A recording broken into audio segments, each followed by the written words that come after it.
Hello everyone, कैसे हो आप सब। उम्मीद है अच्छे होंगे। मैं प्रियंका आप सभी का स्वागत करती हूँ अपने YouTube channel GK GS with Priyanka ma'am पे।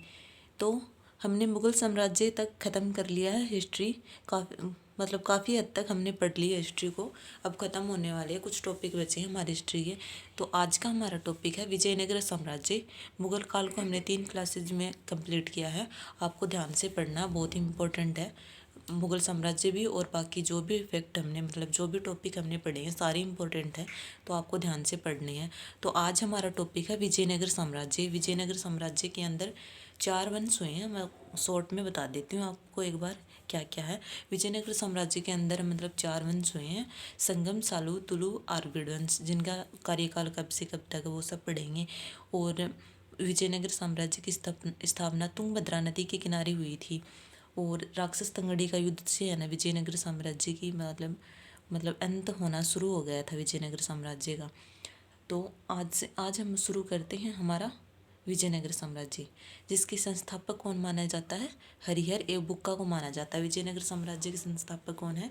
हरिहर एवं बुक्का हैं। ये दोनों भाई वारंगल के काकतीय सामंत थे तथा बाद में कांपली आ गए थे। 1336 में तुंगभद्रा नदी के किनारे विजयनगर साम्राज्य की स्थापना की गई थी। विजयनगर साम्राज्य की स्थापना किस नदी के किनारे हुई थी, ये आया हुआ क्वेश्चन है। विजयनगर साम्राज्य की स्थापना किस नदी के किनारे हुई थी, तुंगभद्रा नदी के किनारे हुई थी। सन 1347 में हसन गंगू ने तुंगभद्रा नदी के उत्तर में बहमनी साम्राज्य की स्थापना की थी।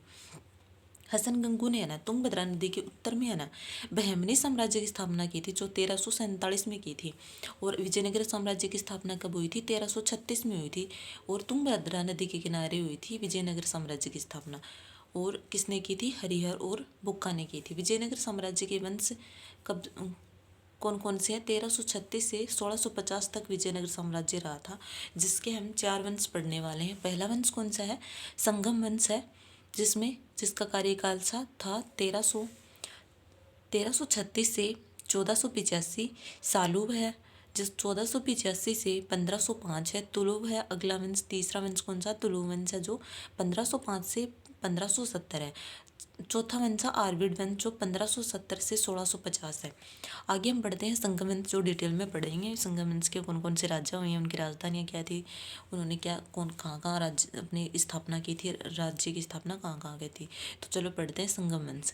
संगम वंश का पहला संस्थापक कौन है, हरिहर प्रथम था संस्थापक, जो 1336 से 1356 तक रहा था।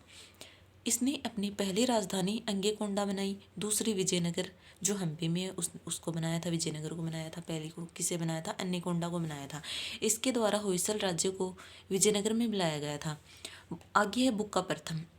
हरिहर प्रथम के बाद में कौन सा राजा आता है, संगम वंश का बुक्का प्रथम आता। बुक्का को तीनों समुद्रों को स्वामी कहा जाता है।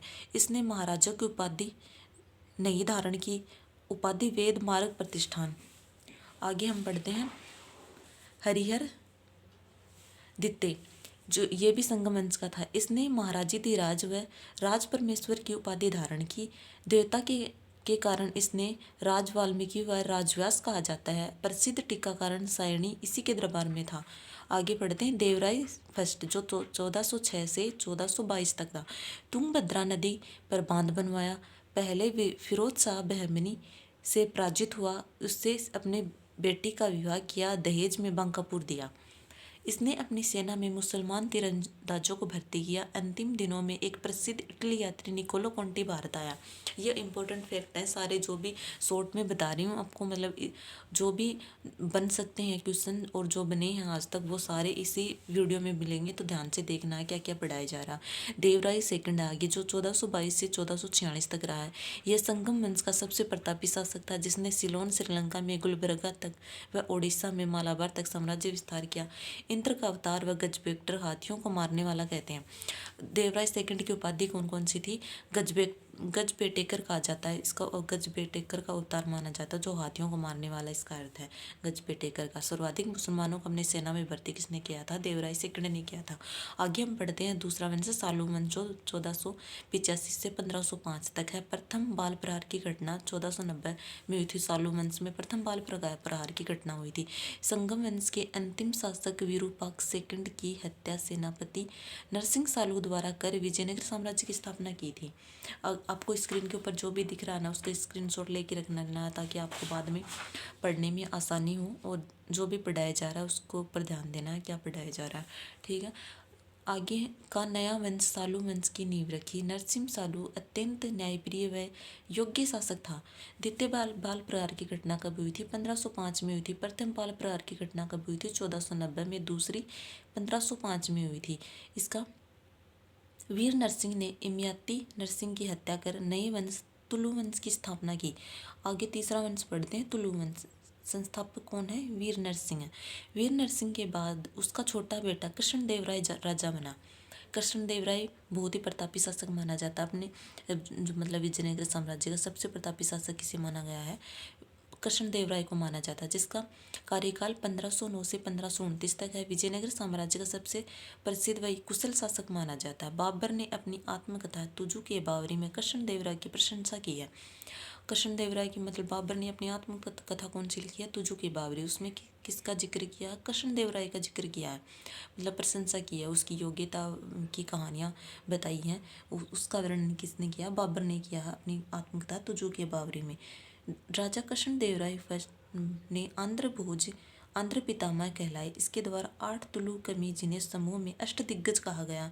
अष्टदिग्गज राजा कृष्णदेवराय के दरबार में थे। ये क्वेश्चन आया हुआ है। अष्टदिग्गज किसके दरबार में थे? राजा कृष्णदेवराय के दरबार में थे। अष्टप्रधान कौन था? शिवाजी महाराज के दरबार में कौन थे? अष्टप्रधान थे। और नवरत्न चंद्रगुप्त के दरबार में थे नवरत्न, और शिवाजी महाराज के दरबार में थे अष्टप्रधान, और कृष्णदेवराय के दरबार में थे अष्टदिग्गज।